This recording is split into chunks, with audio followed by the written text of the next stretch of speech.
Ikalawang aklat ni Samuel, 15 kabanata.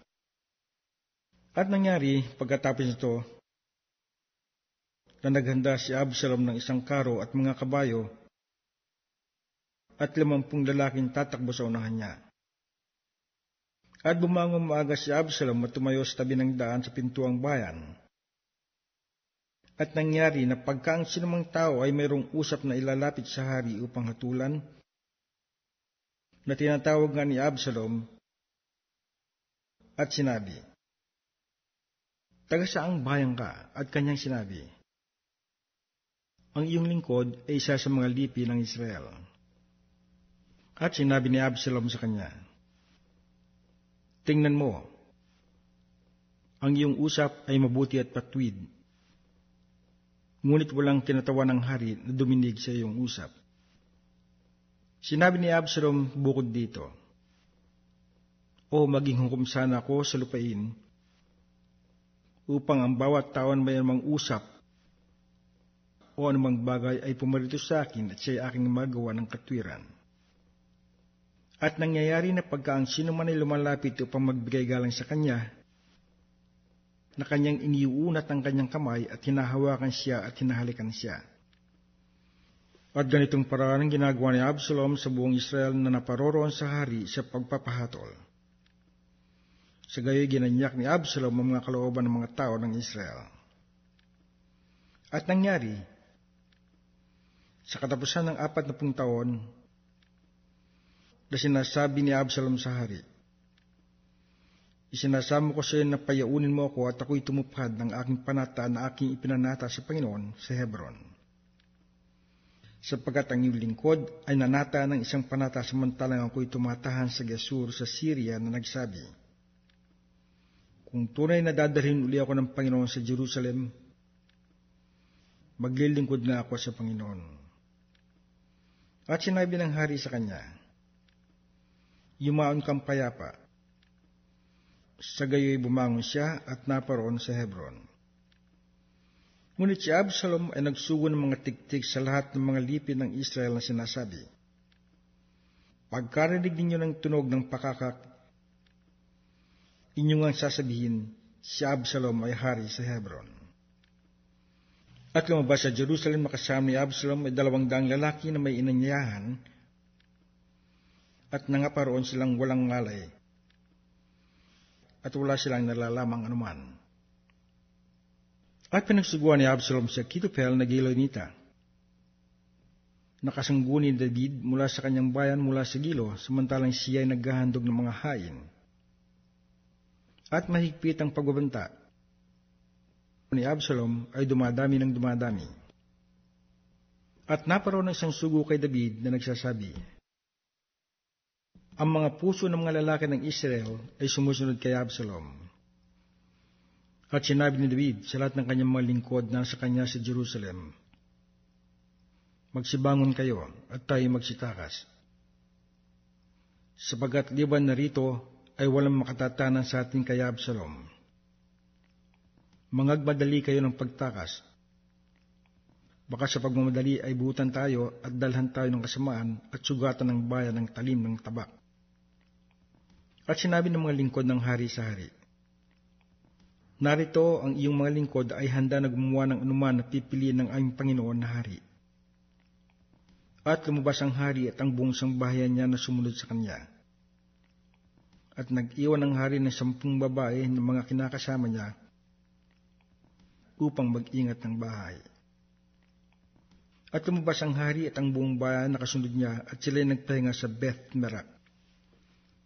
At ang lahat niyang mga lingkod ay nagsidaan sa siping niya, at ang lahat na Sereteo, at ang lahat na Peleteo, at ang lahat ng mga Getseo, na 600 lalaki na nagsusunod sa kanya mula sa Gath, na nangagpapauna sa hari.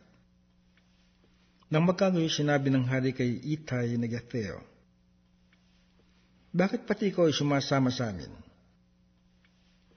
Bumalik ka at tumahan kang kasama ng hari, sapagkat ikaw ay taga-ibang lupa at tapon pa. Bumalik ka sa iyong sariling dako. Yamang kahapon ka lamang dumating ay papagpapanhik manaugin na ba kita sa araw na ito na kasama namin? Dangang ako'y yumayaon kung saan maaari. Bumalik ka at ibalik mo ang iyong mga kapatid. Kaawaan at katotohanawa ang sumayo. At sumagot si Itay sa hari at nagsabi, buhay ang Panginoon, at buhay ang aking Panginoon na hari. Tunay na kung saan dumuon ang aking Panginoon na hari, maging sa kamatayan o sa kabuhayan, ay doroon naman ang iyong lingkod. At sinabi ni David kay Itay, ikaw ay yumaon at magpauna. At si Itay na Gitteo ay nagpauna at ang lahat niyang lalaki at ang lahat na bata na kasama niya. At ang buong lupain ay umiyak ng malakas at ang buong bayan ay tumawid. Ang hari man ay tumawid din sa batis ng Cedron at ang buong bayan ay tumawid sa daan ng ilang. At narito pati si Sadok at ang lahat na Levita na kasama niya na may dala ng kaba ng tipan ng Diyos. At kanilang inilapag ang kaba ng Diyos. At sumampas si Abiatar hanggang sa ang buong bayan ay nakalabas sa bayan. At sinabi ng hari kay Sadok, balik mo ang kaba ng Diyos sa bayan. Kung ako'y makakasumpong ng biyaya sa mga mata ng Panginoon, kanyang ibabalik ako at pakikita sa akin ng kaban at gayon din ang kanyang tahanan.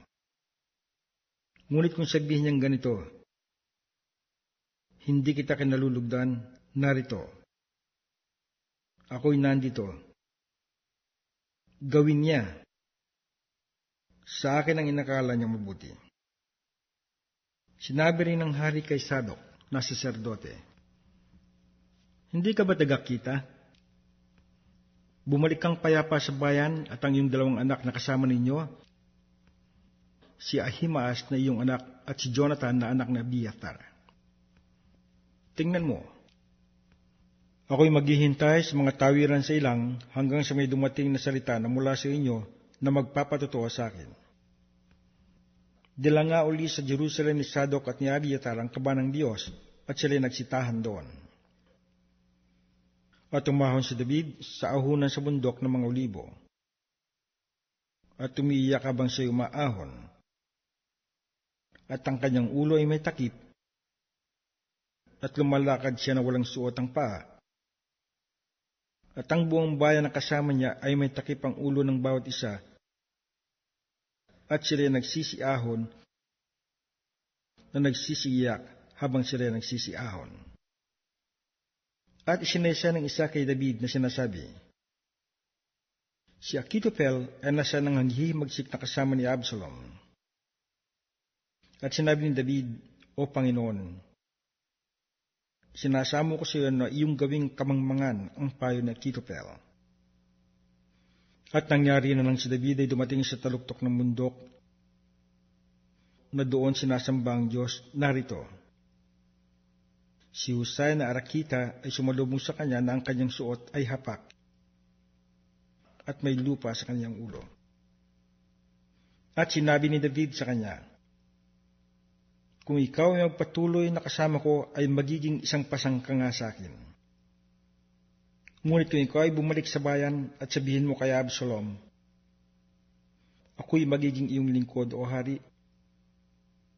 Kung paanong ako'y naglilingkod ng iyong ama ng panahong nakaraan, ay gayon magiging lingkod mo ko ngayon. Kung magkagayoy, iyong nga masasansala ang payo ni Achitophel sa ikabubuti mo. At hindi ba kasama mo roon si Sadok at si Abiatar ng mga saserdote? Kaya't mangyayari na namang bagay ang iyong marinig sa sangbahayan ng hari, iyong sasaysayin kay Sadok at kay Abiatar ng mga saserdote. Narito, nasa kanila roon ang kanilang dalawang anak, si Ahimaas na anak ni Sadok at si Jonathan na anak ni Abiatar.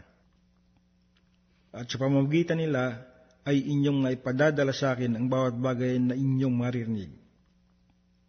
Sa gayoy si Husay na kaibigan ni David ay pumasok sa bayan at si Absalom ay pumasok sa Jerusalem.